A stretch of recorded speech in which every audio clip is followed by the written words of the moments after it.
Hello दोस्तों। हमारा topic है हाइड्रोकार्बन और हाइड्रोकार्बन में अभी तक हम लोगों ने जो पढ़ा है आज हम उसका जल्दी से रिकैप कर लेते हैं, फिर हम लोग आगे बढ़ते हैं। ठीक है, देखिए हाइड्रोकार्बन में हम लोग पढ़ रहे हैं प्रॉपर्टीज ऑफ अल्केन। क्या पढ़ रहे हैं? Properties of alkane. आखिर हम लोग प्रॉपर्टीज ऑफ अल्केन में हम लोग पढ़ चुके हैं हैलोजिनेशन। ठीक है, हैलोजिनेशन हम लोग पढ़ चुके हैं। हमने आपको बताया था कि भैया प्रॉपर्टीज ऑफ अल्केन जो होती है हमें इसमें क्या क्या पढ़ना है। प्रॉपर्टीज ऑफ अल्केन, ठीक है, प्रॉपर्टीज ऑफ अल्केन में हमको क्या क्या पढ़ना है। पहला था हैलोजिनेशन। क्या था? हैलोजिनेशन। फिर दूसरा हमारा था नाइट्रेशन। क्या था? नाइट्रेशन था। और तीसरा हमारा था सल्फोनेशन। क्या था हमारा? सल्फोनेशन। और हमने आपको बताया था कि हाइड्रोजनेशन जो होता है प्रॉपर्टीज ऑफ अल्केन में, जो हम लोग हाइड्रोजनेशन पढ़े थे, वहां पे जो हमारा अल्केन होता है वह कैसा होता है? सैचुरेटेड होता है। उसमें केवल सिंगल बॉन्ड ही पाए जाते हैं, जिसको तोड़ने के लिए हमें बहुत सारी एनर्जी खर्च करनी पड़ेगी। अगर यहाँ पे सिंगल बॉन्ड सॉरी अगर यहाँ पे डबल बॉन्ड होता, ट्रिपल बॉन्ड होता, तो वह बॉन्ड ब्रेक होके वह किसी से रिएक्ट कर जाता।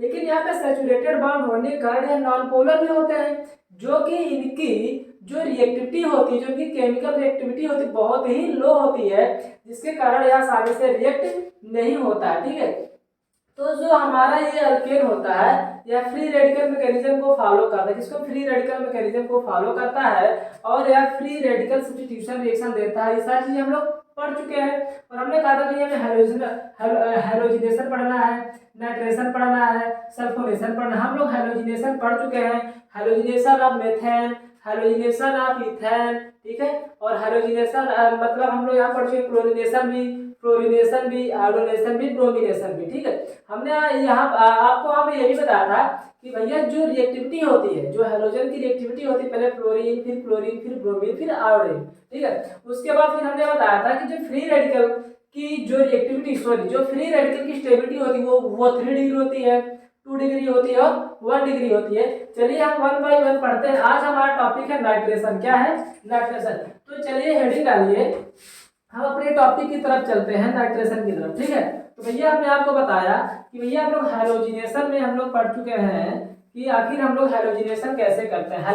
हैलोजिनेशन करने के लिए हमें क्या क्या चीजों पे ध्यान रखना पड़ता है। भैया हैलोजिनेशन जो होता है वह फ्री रेडिकल मैकेनिज्म को फॉलो करता है। ठीक है, और वहां पे फ्री रेडिकल सब्स्टिट्यूशन रिएक्शन होती है। तो चलिए आप हेडिंग डाल लीजिए, प्रॉपर्टीज ऑफ अल्केन में आज हम लोग पढ़ने वाले हैं हाइड्रोकार्बन में प्रॉपर्टीज ऑफ अल्केन। क्या पढ़ने वाले हैं?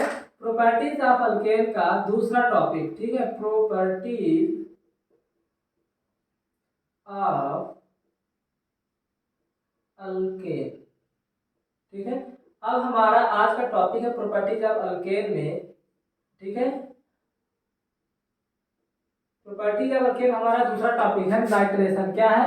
नाइट्रेशन। भैया बहुत अच्छे से इसको देखिएगा, आखिर नाइट्रेशन होता क्या है। ठीक है, चलिए आज हम पढ़ने वाले हैं नाइट्रेशन। हमने वहां पे आपको बताया था कि भैया अगर हम कोई मीथेन क्या ले लेते हैं नाइट्रेशन में, जैसे मान लीजिए हमने ये अल्केन ले लिया। ठीक है, इस अल्केन में अगर हम HNO3 क्या HNO3 से क्या करते हैं? रिएक्ट कराते हैं, तो देखिए क्या ये कॉन्सेंट्रेशन HNO3 ले लेते हैं हम लोग। कॉन्सेंट्रेशन जब HNO3 ले लेते हैं तो NO2 ग्रुप आके यहाँ पे क्या जुड़ जाता है? क्या NO2 ग्रुप आके यहाँ पे जुड़ जाता है, तो इसी को हम लोग क्या बोलते हैं? नाइट्रेशन बोलते हैं। ठीक है, आखिर देखिए नाइट्रेशन अल्केन में कैसे होता है। चलिए मान लीजिए हमने यहाँ पे क्या ले लिया? अल्केन। क्या ले लिया भैया? अल्केन ले लिया। अब यहाँ पे हम कॉन्सेंट्रेशन, ठीक है, कॉन्सेंट्रेशन HNO3 लेते हैं। जब हम कॉन्सेंट्रेशन HNO3 लेते हैं अल्केन में, तो यहाँ पे हमें कोई भी रिएक्शन देखने को नहीं मिलती है। नो रिएक्शन, यहाँ पे कोई भी रिएक्शन नहीं मिलती है। किस पे? एट द रूम टेम्परेचर पे। कहाँ पे? एट द रूम टेम्परेचर पे हमें कोई भी रिएक्शन देखने को नहीं मिलती है। लेकिन अगर इसी अल्केन को हम कहाँ पे ले लें? अगर इसी अल्केन को हम हाई टेम्परेचर कहाँ पे ले लें? अगर इसी अल्केन को हम हाई टेम्परेचर पे, ठीक है, अगर इसी अल्केन को हम हाई टेम्परेचर पे ले लें एट 400 डिग्री सेल्सियस, कहाँ पे? एट 400 डिग्री सेल्सियस से टू 500 डिग्री सेल्सियस पर ले लें तो यही रिएक्शन क्या हो जाती है, कंप्लीट हो जाती है। यही रिएक्शन क्या हो जाती है, कंप्लीट हो जाती है। मतलब हमें अगर अगर हमें अल्केन में कॉन्सेंट्रेशन HNO3 से रिएक्ट करा के कोई प्रोडक्ट बनाना है तो हमें हाई टेम्परेचर लेना पड़ेगा। क्या, तो हमें यहाँ पे हाई टेम्परेचर लेना पड़ेगा, वो भी कितना, 400 डिग्री सेल्सियस से 500 डिग्री सेल्सियस पर, तभी जाके यहाँ पे रिएक्शन संभव है। ठीक है, तो आप इसको नोट कर लीजिए, फिर हम लोग आगे बढ़ते हैं। ठीक है, ठीक है, चलिए इसको नोट करिए। ठीक है, तो देखिए क्या होता है, इसको नोट कर लीजिए। तो देखिए क्या होता है, जब यहाँ पे हम हाई टेम्परेचर, ठीक है, जब यहाँ पे हम हाई टेम्परेचर के साथ रिएक्ट करते हैं, जैसे मान लीजिए हमने लिया, ठीक है, जैसे मान लीजिए हमने एक एग्जाम्पल हम लोग ले लेते हैं। चलिए, तो हमने एक एग्जाम्पल लिए, जैसे मान लीजिए ये हमारी अल्केन है, ठीक, प्लस, ठीक है, अब हम यहाँ पे लेते हैं HNO2, कैसा है, कॉन्सेंट्रेशन वाला है। अब यहाँ पे हम लोग लेते हैं 400 से, ठीक है, 400 से 500 हाई टेम्परेचर लेते हैं। ये कैसा है, कॉन्सेंट्रेशन है, ये कॉन्सेंट्रेटेड है। अब यहाँ पे हम लोग लेते हैं 400 डिग्री सेल्सियस से 500 डिग्री से, मतलब हाई टेम्परेचर। अब देखिए यहाँ पे क्या होता है, यहाँ पे वाटर क्या होता है, रिमूव, यहाँ से वाटर क्या हो जाएगा, रिमूव हो जाएगा। जब यहाँ से वाटर क्या हो जाता है भैया, यहाँ से वाटर हो जाता है रिमूव, तो प्रोडक्ट देखिए हमें क्या मिलता है, नाइट्रो अल्केन। क्या मिल जाता है, नाइट्रो अल्केन। हाई टेम्परेचर लेने पे, रूम टेम्परेचर पे ये रिएक्शन कभी भी संभव नहीं होती है। आई बात समझ में, इसको नोट करिए, फिर हम लोग और एग्जांपल लेते हैं, इसका मैकेनिज्म देखते हैं। ठीक, तो आपको समझ में आया। हमने आपको बताया है कि भैया जो हमारा अल्केन है वो फ्री रेडिकल मैकेनिज्म को फॉलो करता है। ठीक है, तो आप इसको नोट करिए, फिर हम लोग आगे चलते इसके मैकेनिज्म को पढ़ते हैं। देखिए हमने आपको बताया कि भैया अगर हम अल्केन की रिएक्शन कॉन्सेंट्रेशन HNO3 के साथ कराते हैं एट दी रूम टेम्परेचर पे, तो वहां पे हमें कोई भी रिएक्शन देखने को नहीं मिलती है। अगर इसी रिएक्शन को हम हाई टेम्परेचर के साथ करा देते हैं तो वहां से वाटर रिमूव हो जाता है। हाई टेम्परेचर हमारा कितना, 400 डिग्री सेल्सियस से 500 डिग्री सेल्सियस पे कराते हैं तो हमें नाइट्रो अल्केन देखने को मिलता है। तो चलिए इसको आप नोट कर लीजिए, फिर हम इसकी मैकेनिज्म की तरफ बढ़ते हैं कि इसका मैकेनिज्म है क्या। देखिए जो हम हैलोजिनेशन में जो मैकेनिज्म फॉलो किए हैं, सेम ऐसे यही मैकेनिज्म हम फॉलो करेंगे नाइट्रेशन में और सल्फोनेशन में। चलिए हम पहले से बता दे रहे हैं क्योंकि आप सीख चुके हैं आखिर फ्री रेडिकल सब्स्टिट्यूशन रिएक्शन कैसे होता है। वहां पर हमने आपको बताया था कि वहां पे 3 स्टेप होती है। पहला स्टेप होता है इनिशिएशन, दूसरा स्टेप होता है प्रोपागेशन और तीसरा स्टेप हमारा होता है टर्मिनेशन। तो चलिए इसको नोट कर लीजिए, फिर हम लोग बढ़ते हैं अपने मैकेनिज्म की तरफ। ठीक है, चलिए अब हम अपने मैकेनिज्म की तरफ चलते हैं, आखिर इसका मैकेनिज्म है क्या। चलिए हेडिंग डालिए, मैकेनिज्म बहुत ही इंपॉर्टेंट है। मैकेनिज्म समझ गए तो जान लीजिए सब कुछ समझ गए। ठीक है, बहुत आसान है, जो हम लोग पिछले कर चुके हैं पीछे वही है। ठीक है, मैकेनिज्म इसका हम लोग देखते हैं। चलिए हमने कहा था कि भैया पहला स्टेप यहाँ पे होता है इनिशिएशन। क्या होता है, इनिशिएशन। देखिए क्या हो रहा है इनिशिएशन में, हमने लिया था HNO3। हम लोग क्या लिए थे, HNO3 कॉन्सेंट्रेशन HNO3 हमने लिया था। तो भैया इस HNO3 को हम तोड़ेंगे पहले। ठीक है, इस HNO3 को हम इस प्रकार तोड़ेंगे ताकि भाई ये अच्छे से टूट जाए। तो मान लीजिए एक इलेक्ट्रॉन इसका होगा, एक इलेक्ट्रॉन इसका होगा, तो ये वाला अपना इलेक्ट्रॉन ले लेगा। ठीक है, और ये वाला अपना इलेक्ट्रॉन लेके ये भी अलग हो जाएगा। तो देखिए जो यहाँ पे बनता है, ठीक है, जो यहाँ पे बन रहा है प्रोडक्ट, जो यहाँ पे प्रोडक्ट हाई टेम्परेचर, यहाँ पे हाई टेम्परेचर पे, ठीक है, 400 degree Celsius to 500 degree Celsius पे। ठीक है, तो देखिए जो प्रोडक्ट यहाँ पे बन रहा है, देखिए क्या बनेगा, फ्री रेडिकल बनेगा क्योंकि भाई ये दोनों अपना अपना इलेक्ट्रॉन लेके चले जा रहे हैं। तो यहाँ पे बनता है ये 400 डिग्री सेल्सियस से लेकर 500 डिग्री सेल्सियस तक। अब ये टूटा, अब देखिए ये जो हमारा है, ये जो हमारा बन रहा है प्लस ये बनेगा OH फ्री रेडिकल बनेगा, ठीक है, क्या बनेगा, OH फ्री रेडिकल बनेगा, फिर ये बनेगा NO2 फ्री रेडिकल, क्या बनेगा, NO2 फ्री रेडिकल बनेगा। तो देखिए जो ये फ्री रेडिकल बनता है, ठीक, ये देखिए यहाँ पे ये बना फ्री रेडिकल और यहाँ पे ये बना, इसको नोट कर लीजिए, फिर हम लोग आगे बढ़ते हैं। जब ये फ्री रेडिकल ये बनता है, फिर आता है हमारा प्रोपागेशन। कौन सा आता है, प्रोपागेशन। चलिए अब दूसरा हमारा टॉपिक है भैया, इसमें दूसरा स्टेप हमारा होता है प्रोपागेशन। सबको पता है, हम लोग पढ़ चुके हैं, बस जल्दी जल्दी करते जाते हैं। दूसरा है हमारा प्रोपागेशन। प्रोपागेशन में ये जो फ्री रेडिकल होता है ये कहाँ अटैक करेगा, जैसे हमने लिया था,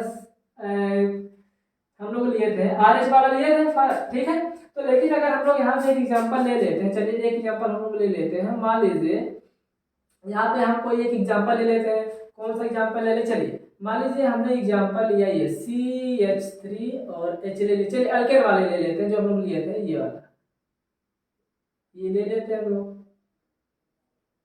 ठीक है, ये हम लोग ले लेते हैं। ये वाला एग्जांपल था, यहाँ पे हमने लिया था टेम्परेचर, हाई टेम्परेचर, फिर यहाँ पे हमें हमारा बन गया था RnO2 बन गया था ये, और बाद बगल में निकल गया था वाटर, ठीक है। ये थी हमारी रिएक्शन, ठीक है। अब ये क्या होता है, जब ये RH, ठीक है, अब ये RH भी टूटेगा, ठीक है, अब ये RH भी टूटेगा, लेकिन जब ये RH यहाँ पे टूटे, क्योंकि अभी यहाँ पे अटैक कौन करने वाला है, यहाँ पे अटैक करने वाला है OH, ठीक है।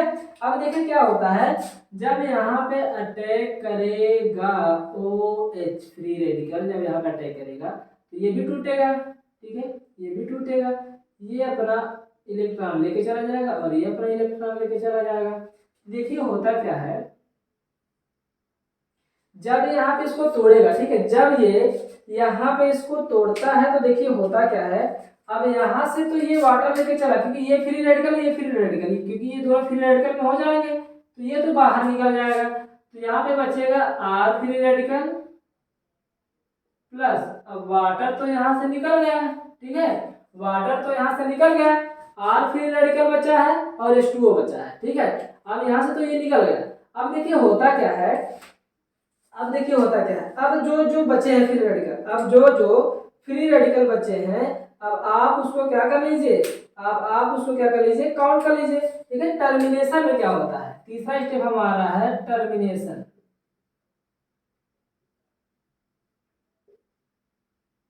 अब देखिए टर्मिनेशन क्या है, ये फ्री रेडिकल बचा है, ये बचा है और ये बचा है, सारे फ्री रेडिकल क्या करते हैं हम लोग लास्ट में लिख लेते हैं। जब हम सारे फ्री रेडिकल को लास्ट में लिख लेते हैं तो देखिए होता क्या है यहाँ पे, ठीक है। तो देखिए यहाँ पे क्या होगा, एक फ्री रेडिकल तो ये बचा, एक फ्री रेडिकल तो ये बचा और एक फ्री रेडिकल ये बचा, तो क्या होगा, R free radical plus NO2 free radical, ठीक है, R फ्री रेडिकल और NO2 फ्री रेडिकल ये मिलकर क्या बना लेते हैं, RnO2, क्या बना लेते हैं, RnO2 बना लेते हैं, क्या बना लेते हैं, RnO2 बना लेते हैं। तो देखिए क्या है, देखिए NO2 फ्री रेडिकल से NO2 free radical cancel, OH free radical से OH free radical cancel, R free radical से R फ्री रेडिकल कैंसिल, ठीक है। तो लेफ्ट राइट साइड हमें क्या मिला है, RnO2, तो यही हमारा क्या हो गया, प्रोडक्ट मिल जाता है, ठीक है, यही हमारा क्या मिल जाता है, वाटर क्या है, उसके साथ वाटर भी निकल जाता है, देखिए आपको वाटर भी निकल गया। तो ये होती है इसकी मैकेनिज्म, ठीक है। ये क्या हुआ, हमने कहा था कि भैया जो ये जो मैकेनिज्म फॉलो करता है या फ्री रेडिकल, क्या फ्री रेडिकल, ठीक है, ये फ्री रेडिकल मैकेनिज्म को फॉलो करेगा, फ्री रेडिकल मैकेनिज्म को यह क्या करेगा, फॉलो करेगा। तो देखिए पहला हमने कहा था कि पहला स्टेप होता है इनिशिएशन, दूसरा प्रोपागेशन, तीसरा टर्मिनेशन। तो भैया इनिशिएशन में क्या होता है, यहाँ पे फ्री रेडिकल बनते हैं, जब ये फ्री रेडिकल बनेगा तो ये इससे मतलब जो जिससे गिफ्ट करा रहा हो तो उस पर अटैक करेगा, तो उस पर भी एक फ्री रेडिकल बना देगा, तो वाटर यहाँ पे रिमूव हो जाएगा। उसका टर्मिनेशन क्या होता है, जितने भी फ्री रेडिकल राइट साइड में बचे हैं सबको यहाँ पे लिख लो, उसको जोड़ के जो भी प्रोडक्ट बनता है यहाँ पे लिख लो। तो सबको कैंसिल कर, जो कैंसिल उसको कैंसिल कर लो। तो राइट साइड में क्या मिल रहा है, वाटर मिल रहा है और RnO2 ग्रुप मिल रहा है। तो इसको नोट कर लीजिए, फिर एक हम एग्जांपल करते हैं, ठीक है, एग्जांपल के तहत समझेंगे, इसको नोट करिए। चलिए इसको नोट हो गया।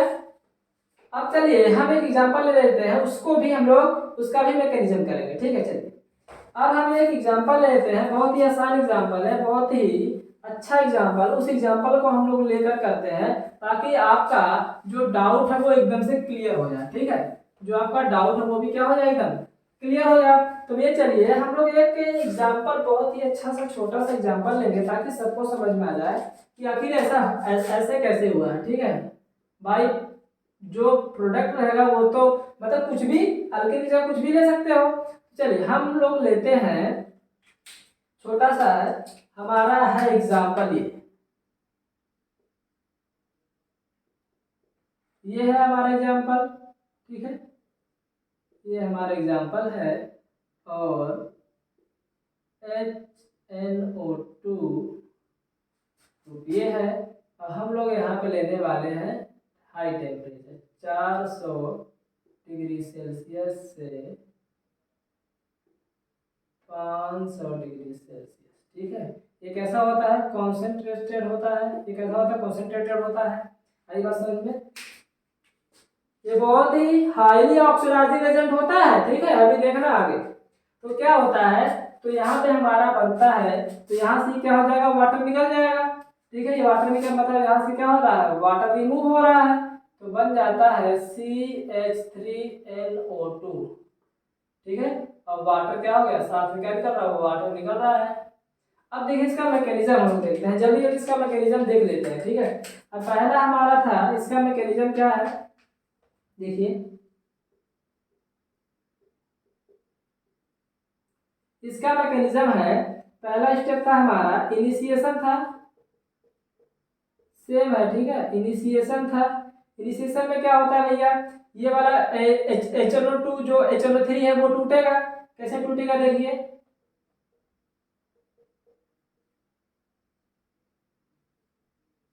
हाई टेम्परेचर देंगे यहाँ पे, ठीक है। तो भैया ये दोनों अपना अपना इलेक्ट्रॉन लेके चले जाएंगे, एक इसका होगा और एक इसका होगा। ये अपना लेके चले गए, ये अपना लेके चले गए, मतलब इसमें क्या हो रही है, होमोलिसिस हम लोग देख चुके हैं, ठीक है, इसलिए ज्यादा बता नहीं रहे हैं। होमोलिसिस फ्यूजन हो रहा है इसमें, ठीक है, होमोलिसिस फ्यूजन हो रहा है। तो भैया एक ग्रुप जो बनेगा ये बनेगा, प्लस एक ग्रुप कौन बनेगा हमारा, ये बनेगा। अब देखिए जो ये फ्री रेडिकल बन रहे हैं, अब यहाँ पे हमारा होता है प्रोपागेशन। दूसरा स्टेप हमारा क्या है, प्रोपागेशन, ठीक है। दूसरा स्टेप हमारा है प्रोपागेशन। अब प्रोपागेशन में क्या होता है, तो भाई जो ये वाला ग्रुप है जो हमारा CH3, और यहाँ पे कौन अटैक करेगा, OH फ्री रेडिकल अटैक करेगा। अब देखिए जब OH फ्री रेडिकल अटैक करता है तो भैया यहाँ पे भी ये जो बॉन्ड है यहाँ पे भी होमोलिसिस होगी, ये भी अपना बॉन्ड लेके जाएगा, ये भी अपना बॉन्ड लेके चला जाएगा, दोनों में क्या होगी, होमोलिसिस हो गई। अभी क्या होता है, CH3 फ्री रेडिकल बनेगा, प्लस यहाँ पे बन जाएगा वाटर, क्या बन जाएगा, वाटर, क्योंकि अब यहाँ से ये क्या हो जाएगा, ये दोनों क्या हो जाएंगे, अलग हो जाएंगे, वाटर यहाँ पे हो गया। अब हम लोग करते हैं टर्मिनेशन, क्या करते हैं, इस सेम प्रोसेस है, बस समझने वाली बात है। अब हमारा तीसरा स्टेप होता है टर्मिनेशन। अब भाई आपको जितने भी फ्री रेडिकल दिख रहे हैं सबको एक साथ मिले, तो देखिए यहाँ पे एक फ्री रेडिकल ये है, एक फ्री रेडिकल ये है, ये तो इससे कंबाइन कर गया है। अब देखिए ये हमारा है free radical CH3 free radical plus NO2 free radical, ठीक है। अब ये मिलके बना देते हैं CH3NO2, ठीक है। अब ये क्या होता है, ये क्या होता है, इस NO2 काटो, इसको काटो, इस CH3 काटो, इसको काटो, और कुछ नहीं है क्योंकि यहाँ पे भी राइट साइड में वाटर बचा और राइट साइड में ये प्रोडक्ट हमारा बच गया। तो ये है इसका मैकेनिज्म, ठीक है, इसको कर लीजिए। अब हम लोग एक एग्जांपल और ले लेते हैं, इसको फटाक से नोट करके इससे एग्जांपल और ले लेते हैं ताकि आपको और क्लियर हो जाए। इसका मैकेनिज्म आप लोग घर से खुद करेंगे, ठीक है। चलिए अब हम लोग इसका एग्जांपल एक और लेने वाले हैं। चलिए अब हम लोग इसका एग्जांपल लेना, ठीक है, इसको नोट करिए, हो गया। चलिए अब हम लोग इसका एग्जांपल लेंगे, बहुत ही बेहतरीन एग्जाम्पल इसका होगा, ठीक है। इसका मैकेनिज्म आप लोग खुद से करके लाएंगे, घर से ट्राई करेंगे एक बार, ठीक है। बहुत इजी है, बस अगर आप लोग ट्राई करते रहेंगे तो आसानी से आ जाएगा। एक दो बार आपको ट्राई करना होगा, है ना, क्योंकि आपको दो तीन बार तो पढ़ना ही होगा। चलिए एक एग्जाम्पल हम लोग और ले लेते हैं, प्रोपेन। क्या ले लेते हैं? प्रोपेन। CH3 CH2 CH3। अब इसकी हम रिएक्शन करा देते हैं प्रोपेन के साथ, ठीक है। किसके साथ करा देते हैं? प्रोपेन के साथ। चलिए अब यहाँ पे हम लोग ले लेते हैं हाई टेम्परेचर। कितना है भैया? 400 डिग्री सेल्सियस से 500 डिग्री सेल्सियस, ठीक है। ये कैसा होता है? कॉन्सेंट्रेटेड होता है। कैसा होता है? कॉन्सेंट्रेटेड लेंगे, यहाँ पे ध्यान देना इसको, कॉन्सेंट्रेटेड लेंगे। अब देखिए क्या होता है, अब यहाँ से, अब बताइए वाटर हाइड्रोजन कहाँ से निकलेगा? एक तो यहाँ से भी निकल सकता है, ये 1 डिग्री है, ये 2 डिग्री है, और ये 1 डिग्री है, ठीक है। सबको पता है कि जो फ्री रेडिकल की स्टेबिलिटी होती है, जो फ्री रेडिकल की स्टेबिलिटी होती है वो 3 डिग्री होती है, फिर 2 डिग्री होती है, फिर 1 डिग्री। अब यहाँ पे कितने प्रोडक्ट बन गए अभी आपको पता चल जाएगा, ठीक है। तो मान लीजिए पहला हमने हाइड्रोजन कहाँ से निकाला? यहाँ से निकाला, ठीक है। पहला हाइड्रोजन हमने कहाँ से निकाला? यहाँ से निकाला। मतलब एक हाइड्रोजन यहाँ पे होगा, एक हाइड्रोजन यहाँ पे होगा, एक हाइड्रोजन यहाँ पे होगा। और बताइए इसके पास कितने हाइड्रोजन है? एक हाइड्रोजन यहाँ पे है, ठीक है, और एक हाइड्रोजन यहाँ पे है, ठीक। अब देखिए इसके इसके भी पास कितने होंगे? 3 होंगे, ठीक है। देखिए बारी बारी से अगर हाइड्रोजन निकालो, क्योंकि ये कार्बन क्या दोनों सेम है, ठीक है। ये कार्बन और ये कार्बन दोनों क्या है? सेम है। ये क्या होता है, हमने यहाँ पे हाइड्रोजन लगाया, ये यहाँ पे, यहाँ पे और यहाँ पे। तो देखिए अगर हम पहले यहाँ पे निकाले, ये भी 1 डिग्री, ये भी 1 डिग्री, ये 2 डिग्री, तो ये प्रोडक्ट कितने बनते हैं? चलिए तो मान लीजिए हमने हाइड्रोजन कहाँ से निकाला? यहाँ से निकाला पहली बार। तो देखिए क्या होगा, जब यहाँ से हम लोग निकालेंगे तो क्या होगा, हमारा प्रोडक्ट बनेगा CH3 CH2 CH2NO2, ठीक है। पहला प्रोडक्ट ये बनेगा। अगर हम सेकेंड ग्रुप यहाँ सेकेंड वाले से सेकेंड डिग्री से निकालते, मान लीजिए यहाँ से निकाल लिए, तो देखिए कैसे बनेगा। तो होगा CH3CH3NO2 ग्रुप, क्या? NO2। अब बताइए सबसे ज्यादा कौन बनेगा? 2 डिग्री वाला। हमें पता है कि जो फ्री रेडिकल में करिए, जो जो जो फ्री रेडिकल की स्टेबिलिटी वो 3 डिग्री है, 2 डिग्री, फिर 1 डिग्री। यहाँ पे 3 डिग्री था नहीं, तो ये हो गया 1 डिग्री, ये हो गया हमारा 2 डिग्री। स्टेबल से सबसे ज्यादा कौन बनेगा? 2 डिग्री वाला। तो ये देखिए बनता है, जो ये है ये बनता है 40%। कितना बनता है? 40%। जब ये 40% बनता है, ठीक है, जब ये 40% बनता है तो देखिए मेजर ग्रुप तो यही होगा। जब ये 40% बनता है तो मेजर ग्रुप तो यही होगा, और ये वहां से बनते हैं 25%। कितना बनते हैं? 25%, ठीक है। अब बताइए 40 और 25 जो है कितने हो रहा है? 65। अरे यार ये तो 100% तो हुआ ही नहीं। अब देखिए कुछ क्या होता है, जब यहाँ पे हम हाई टेम्परेचर देते हैं तो मान लीजिए कभी कभी बॉन्ड यहाँ से कहा, यहाँ से टूट जाता है। जब बॉन्ड यहाँ से टूट जाता है ना, तो भी यहाँ पे भी फ्री रेडिकल आया, यहाँ पे भी फ्री रेडिकल आया, क्या? यहाँ पे फ्री रेडिकल आया, और यहाँ पे जैसे मान लीजिए अब यहाँ से बॉन्ड टूट गया, जैसे ये है हमारा CH3 CH2 CH3। मान लीजिए HNO3 से, किससे? कंसंट्रेटेड HNO3 से, क्या? कंसंट्रेटेड HNO3 कैसा होता है? ये कंसंट्रेटेड होता है। मान लीजिए यहाँ पे हम लोग हाई टेम्परेचर क्या दिए? हाई टेम्परेचर दे ही रहे हैं, ठीक है। जब यहाँ पे हम लोग हाई टेम्परेचर दे रहे हैं तो बॉन्ड यहाँ से भी ब्रेक हो सकता है, और बॉन्ड यहाँ से भी ब्रेक हो सकता है। जब बॉन्ड यहां से ब्रेक होगा, ठीक है, जब बॉन्ड यहां से ब्रेक होगा तो देखिए होता क्या है, CH3 CH2 free radical plus CH3 free radical, ये बनेगा। अब देखिए क्या होता है, तो हाइड्रोजन निकलेगा से, मान लीजिए हाइड्रोजन कहां से निकले? यहां से निकल गया। अब हाइड्रोजन जब यहां से निकल गया तो मान लीजिए जब हाइड्रोजन यहां से निकलेगा, ठीक है, मान लीजिए हमने हाइड्रोजन जो है यहां से हटाया,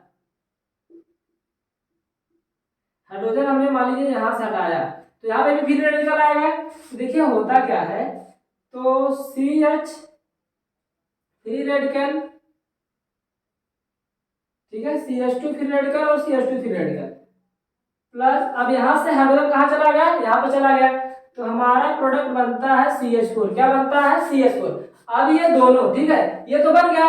अब ये दोनों फ्री रेडिकल आपस में मिलकर क्या बना लेते हैं, एक इथीन। क्या बना लेते हैं, इथीन बना लेते हैं। क्या बना लेते हैं, इथीन बना लेते हैं। आई बात समझ में। और CCH4 हमें मिला, क्या मिला, CH4 हमें मिल गया। मान लीजिए अगर जो प्रोडक्ट हमारा है, ठीक है, मान लीजिए अगर जो प्रोडक्ट हमारा है, तो सॉरी, तो देखिए क्या होता है, देखिए तो क्या होता है, तो मान लीजिए वहां से हमारा बॉन्ड ब्रेक हुआ, ठीक है, मान लीजिए हमारा बॉन्ड कहां से ब्रेक हुआ, यहाँ से हमारा बॉन्ड ब्रेक हुआ और यहाँ पे बना फ्री रेडिकल। क्या बना, फ्री रेडिकल बना, यहाँ पे फ्री रेडिकल बना।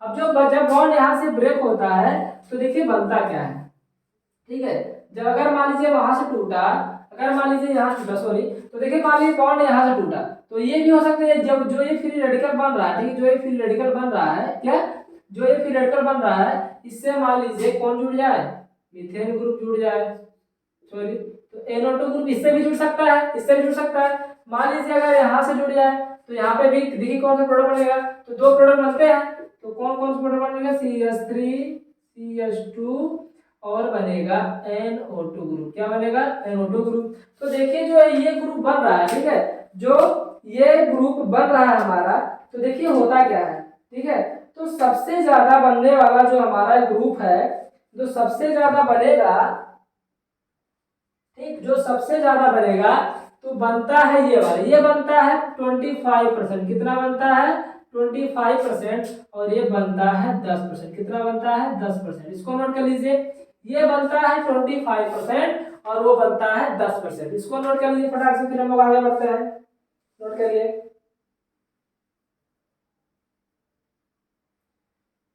इसको नोट करिए। चलिए अब देखिए क्या होता है, अब देखिए होता क्या है कि यहाँ पे एक एक्सेप्शन है, ठीक है, यहाँ पे एक एक्सेप्शन है, नियोपेंटेन में नाइट्रेशन नहीं होती है, ठीक है, नियोपेंटेन में नाइट्रेशन नहीं होती है। बताते हैं अभी क्यों, रीजन है, जो हमारा नियोपेंटेन है उसमें नाइट्रेशन नहीं होती है, ठीक। क्या होता है, जैसे मान लीजिए एग्जाम्पल हमारा है 1 2 3 4,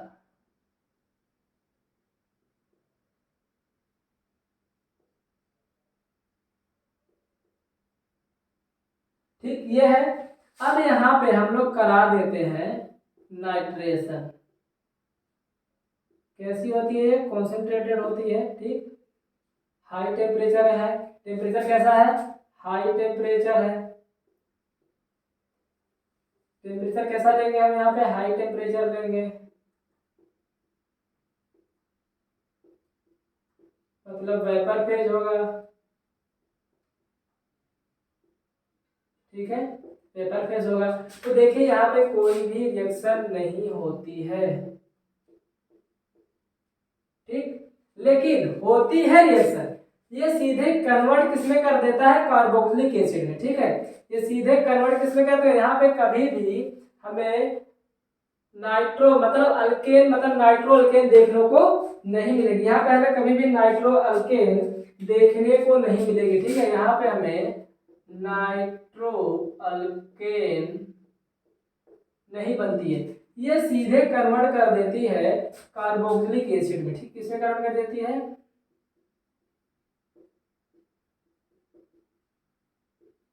कार्बोक्सिलिक एसिड में कन्वर्ट कर, इसको नोट कर लीजिए, किसमें कन्वर्ट कर देती है, कार्बोक्सिलिक एसिड में, ठीक है।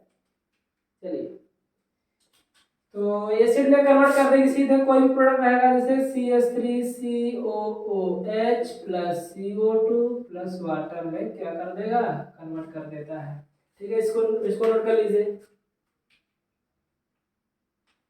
चलिए अब चलिए हम इसको नोट करिए, फिर हम लोग चलते हैं अपने टॉपिक की तरफ। फिर हमारा नेक्स्ट टॉपिक आता है सल्फोनेशन। क्या आता है, सल्फोनेशन, ठीक है। अब हमारा नेक्स्ट टॉपिक आता है सल्फोनेशन। हमने बताया था कि जो HNO3 होता है या स्ट्रॉन्ग ऑक्सीडाइजिंग, कैसा होता है, स्ट्रॉन्ग ऑक्सीडाइजिंग एजेंट होता है। कैसा होता है, बहुत ही स्ट्रॉन्ग ऑक्सीडाइजिंग एजेंट होता है।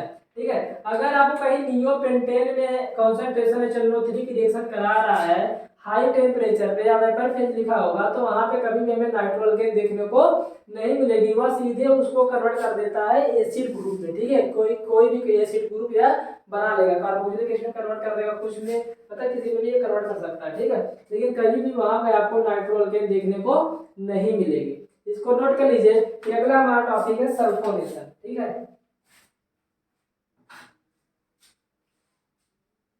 चलिए हो गया। चलिए हम लोग पढ़ते हैं, अब हमारा अगला टॉपिक है सल्फोनेशन।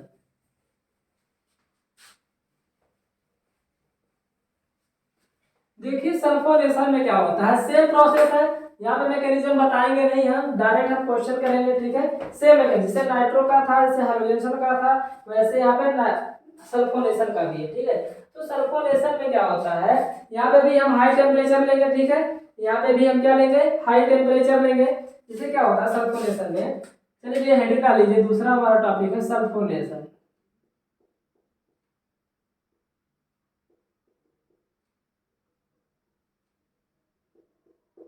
चलिए सल्फोनेशन में क्या होता है, जैसे मान लीजिए हम कोई अल्केन ले लिए, ठीक, अल्केन ले लिया हम। अब यहाँ पे हम क्या करा देते हैं, सल्फोनेशन,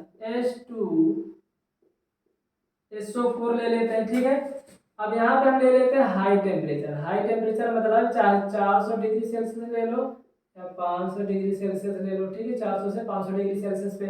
ठीक है, ये भी कैसा होता है, वेपर फेज ही होता है। ध्यान दे रहे हैं, कैसा होता है, वेपर फेज होता है। ठीक है, जब हम यहाँ पे कराते हैं, ठीक है, जब हम यहाँ पे सल्फोनेशन करा देंगे तो यहाँ पे मिलेगा हमें अल्केन सल्फोनिक एसिड। क्या मिलेगा हमें, अल्केन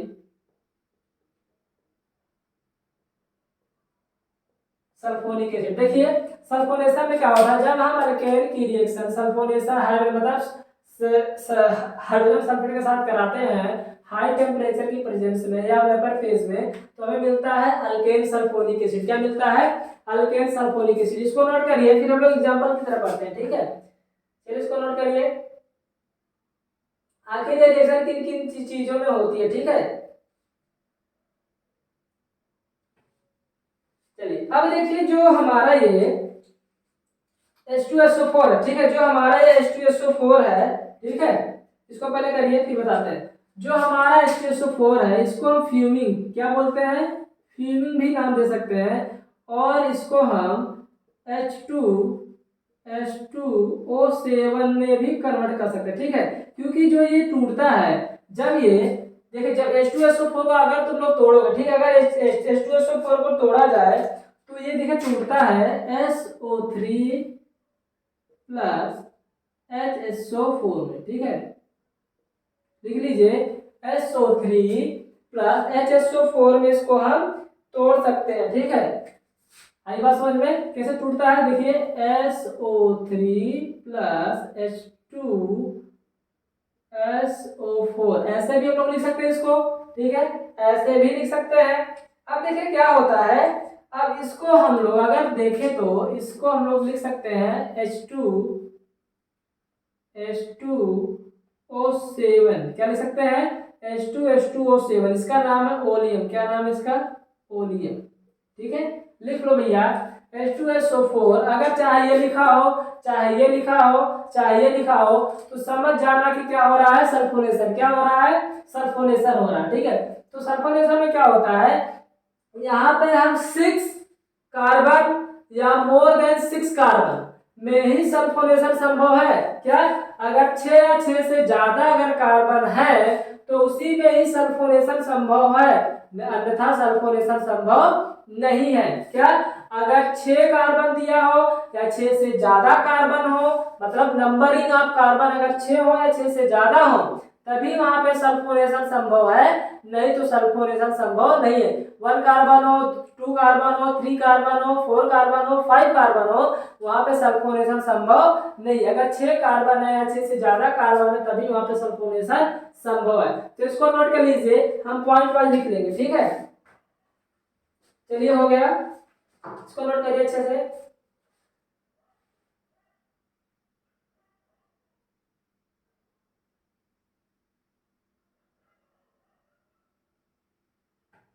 चलिए हम पॉइंट वाइज लिख लेते हैं, ठीक है। चलिए यहीं पे लिख लेते हैं, ओनली बाई नॉर्मल अल्केन, या अपने लैंग्वेज में लिख सकते हो स्टार बना के, अगर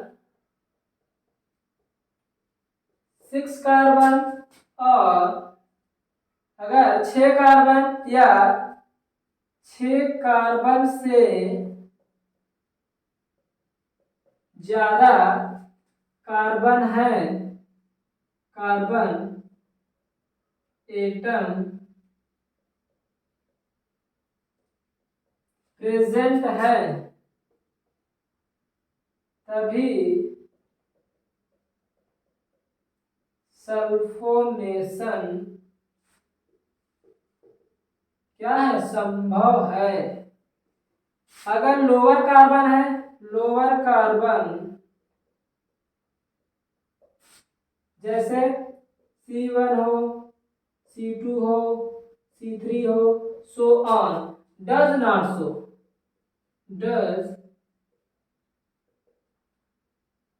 नॉट सो सल्फोनेशन, मतलब इसमें सल्फोनेशन संभव नहीं है। ध्यान देना, 2 पॉइंट बहुत इंपॉर्टेंट है। अगर 6 या 6 कार्बन से ज्यादा है तभी सल्फोनेशन संभव है। अगर 6 कार्बन से कम है, 1 कार्बन हुआ, 2 कार्बन हुआ, 3 कार्बन हुआ, 4 कार्बन हुआ, 5 कार्बन हुआ, तब भी यहाँ पे सल्फोनेशन संभव नहीं है। इसको नोट कर लीजिए, फिर हम लोग एग्जाम्पल की तरफ चलते हैं, ठीक है। एग्जाम्पल ले लेते हैं हम लोग। चलिए अब हम लोग एग्जाम्पल लेते हैं, ठीक है। देखिए यहाँ पे एक एक्सेप्शन है, क्या है, एक एक्सेप्शन है यहाँ पे, उसको आपको ध्यान में रखना होगा। अगर वो दे देगा तो समझ जाना कि वहां पे सल्फोनेशन संभव है। आइसोब्यूटेन क्या है, एक हमारा एक्सेप्शन है आइसोब्यूटेन।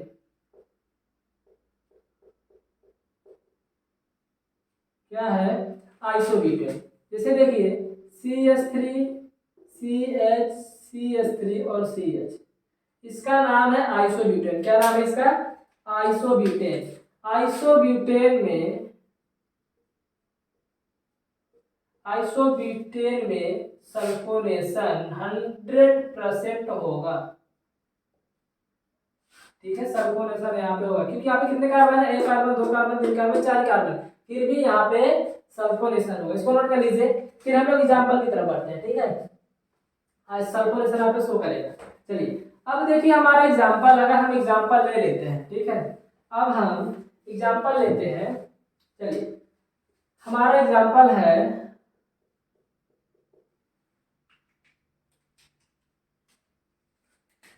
ये 1 2 3 4 5 6 कार्बन है, ठीक है। कितने हैं, 6 कार्बन। देखिए यहाँ पे देखिए सल्फोनेशन होता है कि नहीं, ठीक है। अब यहाँ पे देखिए सल्फोनेशन होता है कि नहीं, ये क्या होगा, यहाँ पे हम लोग कराएंगे सही है सल्फोनेशन,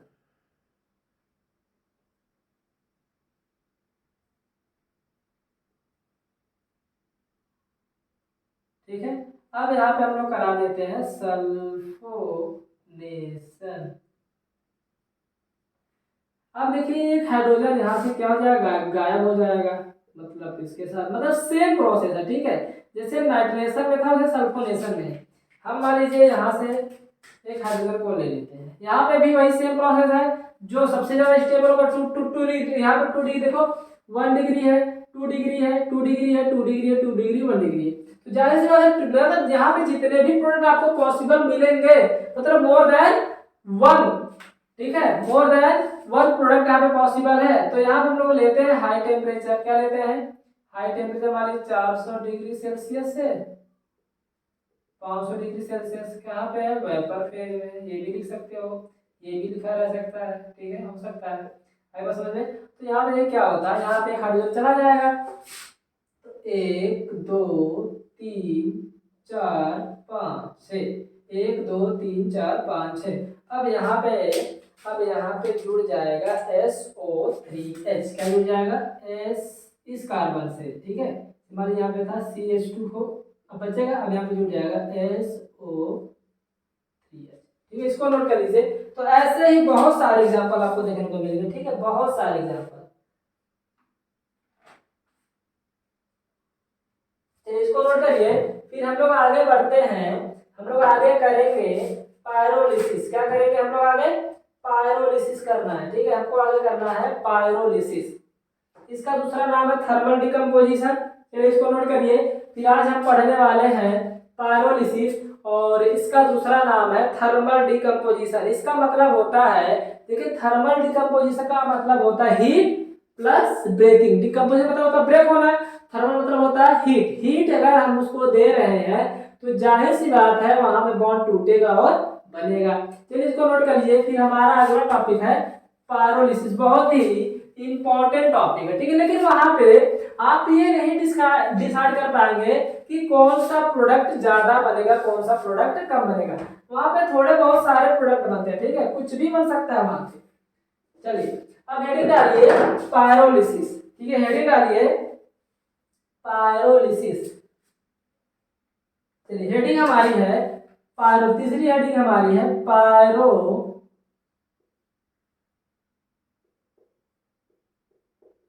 इसका दूसरा नाम है थर्मल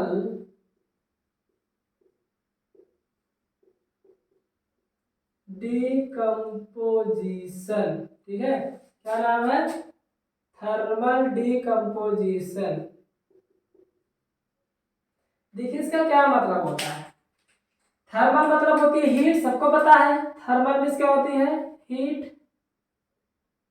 डिकम्पोजिशन मतलब होता है ब्रेक, यहाँ पे बॉन्ड की ब्रेकिंग होगी हीट के द्वारा, इसीलिए इसका नाम रखा गया है पायरोलिसिस। चलिए अब हम पायरोलिसिस का मतलब क्या होता है भैया, यहाँ पे क्या होगा, बॉन्ड टूटेगा, बॉन्ड टूटेगा और नया प्रोडक्ट का फॉर्मेशन होगा। तो ठीक है, तो क्या होता है, एट हाई टेम्परेचर पे, एट हाई टेम्परेचर पे, चलिए लिखिए, एट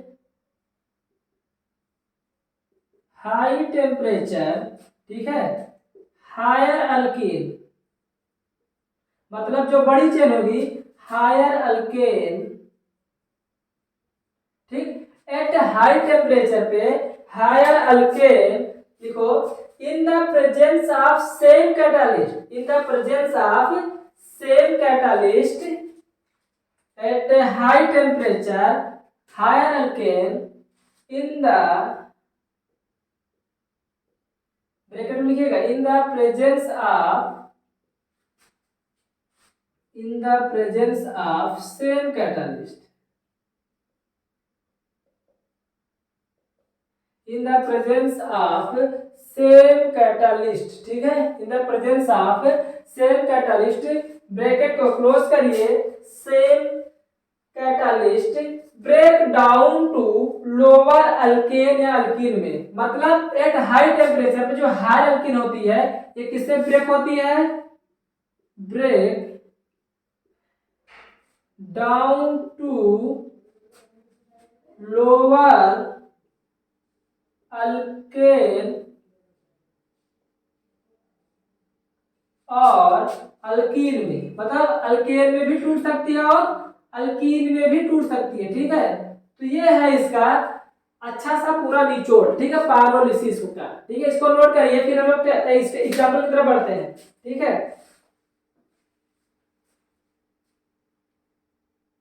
चलिए हो गया। चलिए यहीं पे हम लोग एक और चीज पढ़ लेते हैं। अगर यहाँ पे देखिए होता क्या है, अगर कार्बन कार्बन बॉन्ड को तोड़ना है, क्या, अगर पहला अगर हम ले लें, अगर कार्बन कार्बन बॉन्ड को तोड़ना, किसका, कार्बन कार्बन बॉन्ड को तोड़ना है, तो किसकी ऑक्साइड होगी, तो कार्बन कार्बन बॉन्ड टूटेगा।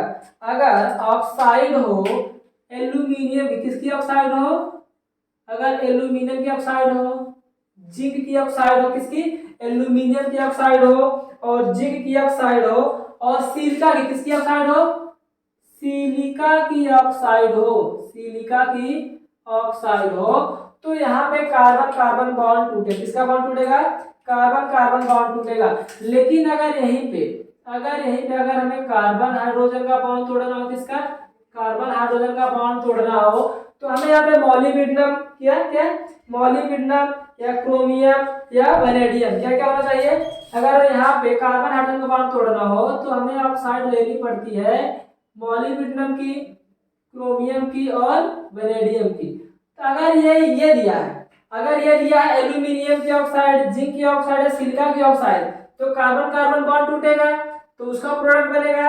अगर यहाँ पे मॉलिब्डेनम, क्रोमियम और वेनेडियम का ऑक्साइड दिया है तो कार्बन और हाइड्रोजन का बॉन्ड टूटेगा। इसको कर लीजिए, फिर हम लोग एग्जांपल की तरफ बढ़ते हैं। इसको नोट करिए, फिर हम लोग एग्जांपल देखते हैं कि इससे कौन कौन से एग्जांपल हैं। ठीक है, चलिए इसको नोट करिए, फिर हम लोग एग्जांपल की तरफ चलते हैं।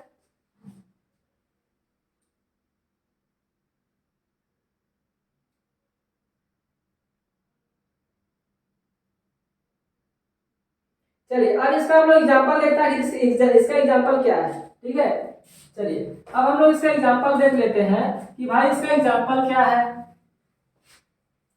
बहुत ही बेहतरीन एग्जांपल है, ठीक है, बहुत ही बेहतरीन एग्जांपल है इसका।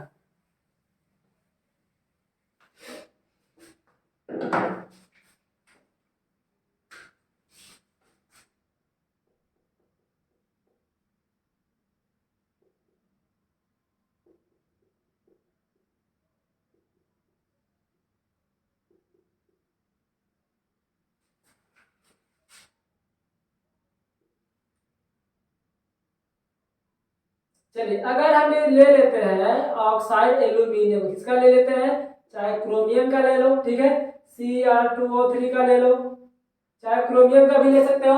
अगर हम इसका एग्जांपल, किसका, अगर हम इसका एग्जांपल ले रहे हैं, जिसका मतलब बॉन्ड कौन सा टूटेगा, कार्बन कार्बन बॉन्ड टूटेगा। अगर हम इसका एग्जांपल ले रहे हैं तो कार्बन कार्बन बॉन्ड टूटेगा। मान लीजिए अगर बॉन्ड यहाँ से ब्रेक हो, कहां से ब्रेक हो, बॉन्ड अगर यहाँ से ब्रेक होता है तो देखिए क्या होता है। अगर बॉन्ड यहाँ से ब्रेक होता है तो देखिए क्या होता है। ठीक, अगर बॉन्ड यहाँ से हमारा ब्रेक होता है तो देखिए यहाँ पे क्या बनता है।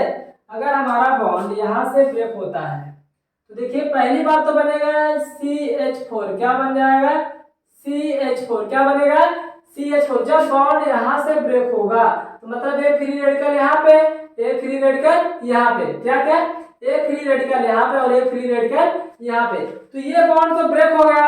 अब ये तो एक प्रोडक्ट ये बना, ठीक है, हमारा एक प्रोडक्ट क्या बना, ये बना। जब एक प्रोडक्ट हमारा ये बना तो जाहिर सी बात है जब ये बॉन्ड अभी बता क्या क्या बनेगा, तो एक प्रोडक्ट हमारा ये भी बनता है CH3 CH double bond CH2, एक प्रोडक्ट हमारा ये भी बनता है। ठीक है, देखिए कैसे, अगर मान लीजिए बॉन्ड यहाँ से ब्रेक हुआ, कहां से, यहाँ से बॉन्ड ब्रेक हुआ, तो जो अगला हाइड्रोजन आता है तो यहाँ से, कहां से आएगा, यहाँ से। मान लीजिए ये CH2 था तो एक हाइड्रोजन यहाँ पे था, ठीक है, एक हाइड्रोजन यहाँ पे था और एक हाइड्रोजन यहाँ पे था, तो ये वाला क्या करेगा, यहाँ से एक हाइड्रोजन भी कहाँ चला जाएगा, यहाँ पे, तो यहाँ पे भी फ्री रेडिकल आ जाएगा। ठीक है, कैसे, CH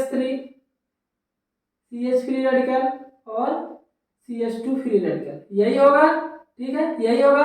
अब ये सॉरी, यहाँ से हाइड्रोजन कहाँ चला गया, यहाँ भी, ये वाला हाइड्रोजन कहाँ चला जाएगा, यहाँ पे चला जाएगा। ठीक है, तो जब यहाँ पे चला गया तो CH4 ये बन गया, लेकिन जो ये दोनों फ्री रेडिकल है आपस में मिलकर क्या कर लेंगे, एक बॉन्ड का फॉर्मेशन कर लेंगे, तो दूसरा प्रोडक्ट ये बनेगा, पहला प्रोडक्ट हमारा ये बनेगा। तो ऐसे ही आपको करना है। ठीक है, तो इसको कर लीजिए। अब देखिए क्या होता है, देखिए क्या होता है, अगर यहाँ पे हम सिलिका ले लें, क्या ले लें, अगर हम यहाँ पे सिलिका ले लेते हैं तो क्या होगा। ठीक है, इसको करिए, अगर हम सिलिका यहाँ पे ले लेते हैं तो देखिए क्या होता है। ठीक है, चलिए सिलिका ले लीजिए, चाहे जो ले लीजिए, हो गया। चलिए अगर मान लीजिए बॉन्ड यहाँ से ब्रेक, कहाँ ब्रेक हो, अगर मान लीजिए बॉन्ड यहाँ से ब्रेक होता है तो क्या होगा। अगर मान लीजिए दूसरा ले लेते हैं, सिलिका का ऑक्साइड ले लेते हैं, अगर हम यहाँ पे सिलिका का ऑक्साइड ले लेते हैं, सिलिका ले लेते हैं, अगर बॉन्ड यहाँ बीच से ब्रेक होगा तो देखिए क्या होगा। देखिए तो हो जाएगा CH3 और CH ठीक है ये है। तो जो ये वाला है, ठीक है, CH3 और CH, तो जो ये वाला है तो यहाँ पे एक आ जाएगा फ्री रेडिकल, देखिए एक यहाँ पे आएगा और एक यहाँ पे आएगा, तो एक यहाँ पे आएगा, ये CH2 फ्री रेडिकल है और एक बनेगा यहाँ पे CH2 CH3 और एक बनेगा यहाँ पे फ्री रेडिकल।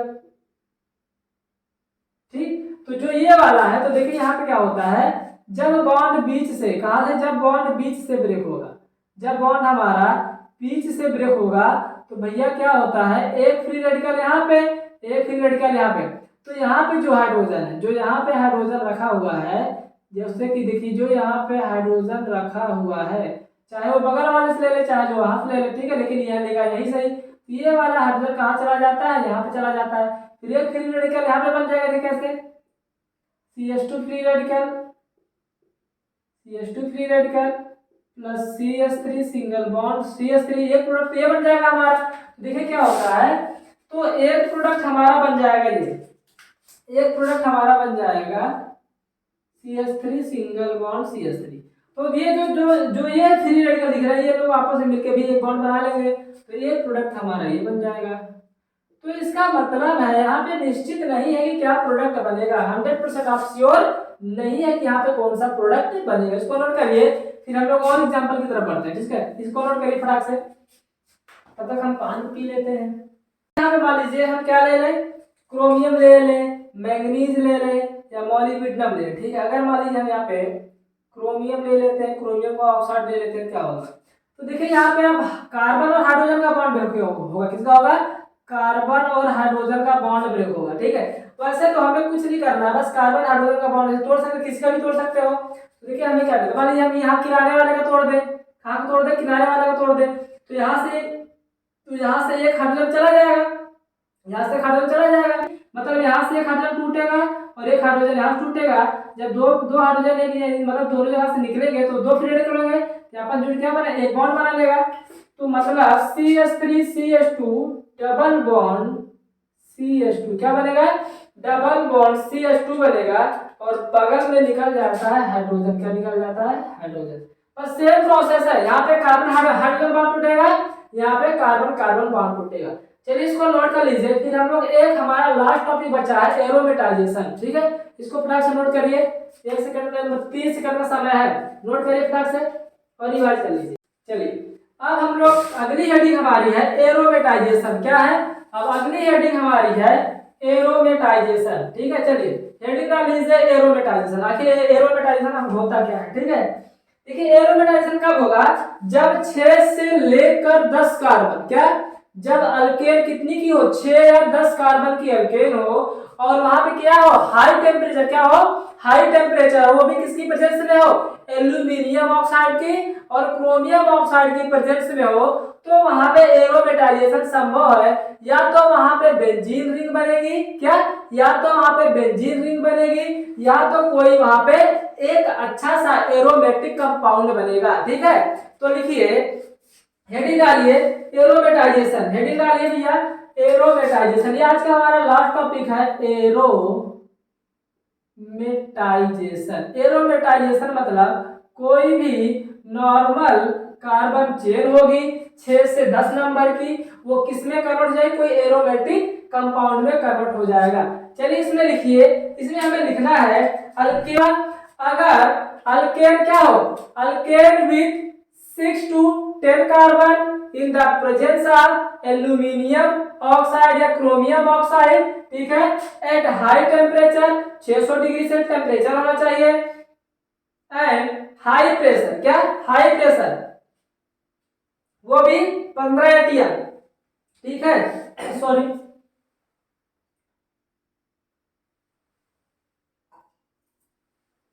वो भी कितना होना चाहिए, 15 atm, गिव बेंजीन देगा, मतलब एरोमेटिक रिंग, ठीक है, कोई भी एरोमेटिक रिंग दे सकती है, इसको आप लोग नोट करिए, फिर हम लोग एग्जांपल की तरफ बढ़ते हैं, ठीक है। लास्ट टॉपिक हमारा है ना। चलिए अब चलिए क्या है, अगर अल्केन कितनी की हो, 6 या 10 कार्बन की हो, किसकी प्रेजेंस में हो, एल्यूमिनियम ऑक्साइड या क्रोमियम ऑक्साइड के प्रेजेंस में हो, तो या और क्या होना चाहिए, high temperature and high pressure, temperature 600 degree Celsius होना चाहिए, प्रेशर 15 atm होना चाहिए, अगर तो फिर वो हमें क्या दे सकता है, बेंजीन रिंग देगा या एरोमेटिक रिंग देगा। ठीक है, इसको नोट करें, फिर हम लोग आगे बढ़ते हैं एग्जांपल की तरफ। चलिए अब हम लोग इसका एग्जांपल देखते हैं कि इसका एग्जांपल है क्या। ठीक है, बहुत ही बेहतरीन टॉपिक है। ठीक है, एरोमेटाइजेशन। अब देखिए क्या हुआ, हम लोग ले लेते हैं एक, मतलब चलो हम लोग ले लेते हैं ये, अच्छा एग्जांपल है। टेढ़ा हो गया।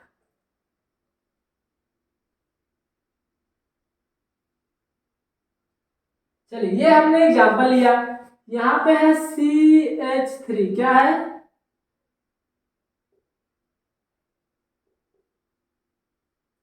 यहाँ पे है CH2, यहाँ पे भी है CH2, सबको पता होना चाहिए। यहाँ पे है CH2, यहाँ पे भी है CH, मतलब जितने कॉर्नर हो सब क्या कहलाते हैं, कार्बन एटम। क्या कहलाते हैं, कार्बन एटम कहलाते हैं। अब चलिए हम लोग यहाँ पे क्या लेंगे, यहाँ पे हम लोग ले लेते हैं Cr2O3, या ले लेंगे एल्यूमिनियम Al2O3 ले लेते हैं। फिर यहाँ पे हम लोग लेंगे हाई टेम्परेचर, ले लेते हैं कितना है 600 डिग्री सेल्सियस, और यहाँ पे ले लेते हैं हाई प्रेशर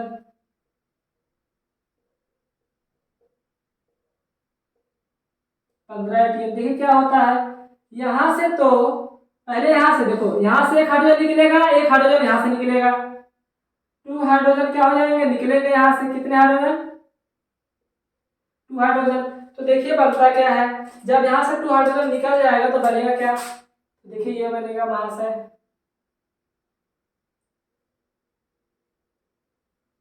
तो यहाँ पे एक साइक्लिक रिंग बन गई, एक साइक्लिक रिंग बन गई।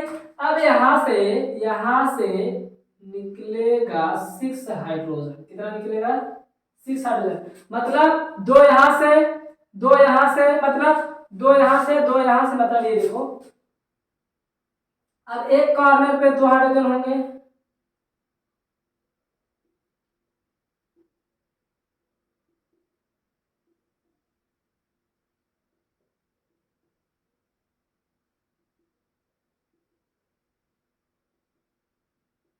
अब देखिए एक एक हाइड्रोजन यहाँ से क्या हो जाएंगे, निकल जाएंगे, एक एक हाइड्रोजन कहाँ हो जाएंगे, यहाँ से निकल जाएंगे। तो एक एक हाइड्रोजन हर एक कार्बन से निकलेंगे तो कितने हाइड्रोजन निकलेंगे, 6 हाइड्रोजन। फिर जितने हाइड्रोजन निकलेंगे उतने ही तो बॉन्ड बनेंगे।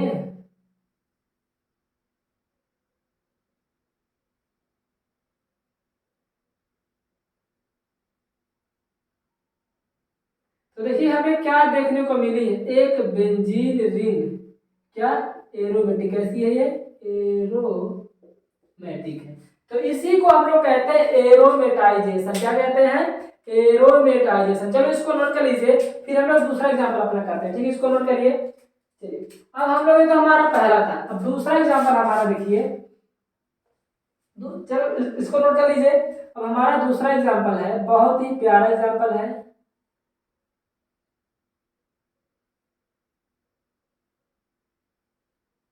सॉरी बहुत ही गंदा बन गया।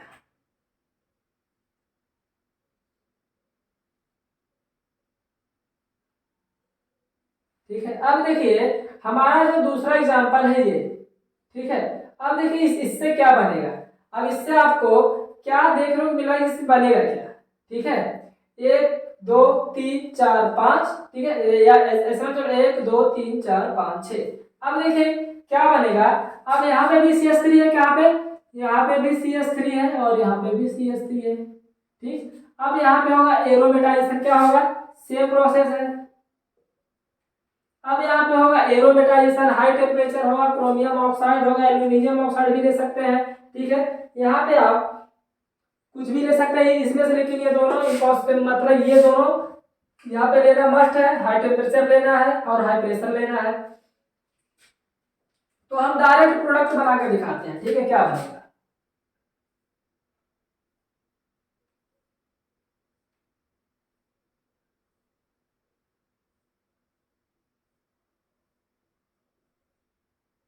पता है इसका क्या नाम है, टोल्यूइन। क्या नाम है इसका, सबको पता है इसका नाम है टोल्यूइन। इसका एक और नाम होता है, बताइए, इसका एक और नाम होता है मिथाइल बेंजीन। क्या नाम होता है, मिथाइल बेंजीन, इसका एक और नाम होता है मिथाइल बेंजीन। तो देखिए आज यहाँ पे हमारा टॉपिक समाप्त होता है। पहला हमने पढ़ा था प्रॉपर्टीज ऑफ अल्केन में हैलोजिनेशन, फिर हमने दूसरा पढ़ा सल्फोनेशन, फिर तीसरा पढ़ा हमने नाइट्रेशन, फिर चौथा पढ़ा हमने पैरोलिसिस, फिर पांचवा हमने पढ़ा एरोमेटाइजेशन। हमने कहा था भैया एरोमेटाइजेशन कब होगा, या 6 से लेकर 10 तक कोई भी कार्बन चेन होगी या रिंग होगी, जब वो होगी तो उसकी प्रेजेंस हम लोग लेते हैं क्रोमियम ऑक्साइड, एल्यूमिनियम ऑक्साइड, और हाई टेम्परेचर होना चाहिए कितना 600 डिग्री सेल्सियस, हाई प्रेशर होना चाहिए 15 atm, तो वहां पे एरोमेटाइजेशन आसानी से हो जाएगा। तो इसको नोट करिए, फिर हम लोग आगे बढ़ते हैं, ठीक है, इसको नोट करिए फिर हम लोग आगे बढ़ते हैं।